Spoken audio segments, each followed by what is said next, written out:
why you are calling for the resignation of the Sangamon County Sheriff, and also I believe that you have committed, I read that you committed to the Massey family, that you would sign a bill in her name. What should be in that?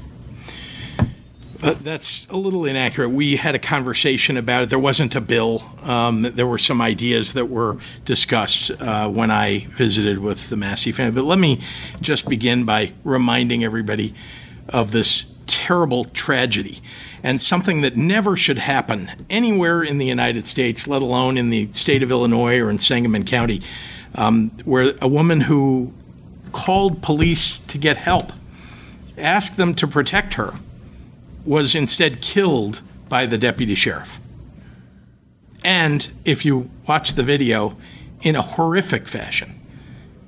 And I can't get past the idea that we have to do more to protect people. We've done a lot, and I want to credit the Illinois State Police who did the investigation in a very short 10 days. That's hard to do an investigation, because you've got to do a lot of interviews. It's a fulsome endeavor, and came to the state's attorney, who immediately was able to get a grand jury to file charges. So it happened in a quick fashion as it can.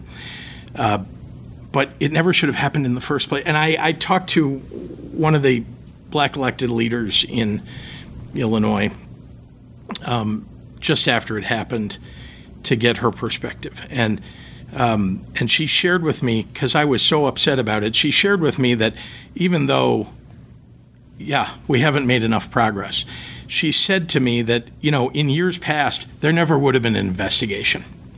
There wouldn't have been a body cam. No one would have known what really happened. And that maybe the silver lining, if there is a silver lining in this, is that someone is being held accountable. And yet we have much more to do. So, yes, I sat with the Massey family and promised them that we would look at every avenue to determine how we might prevent this from happening to anyone ever again. And I called for the sheriff's resignation because the sheriff has failed.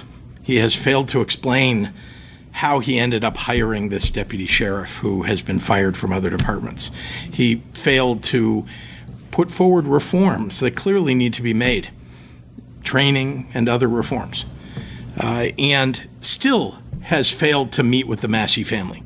That seems to me, I'm not saying that's a fireable offense to not meet with but that just seems outrageous to me. At a minimum, listen to them, hear them, and then hopefully take action. So that's why I called. And the lieutenant governor and I did that together, just to be clear, called for his resignation.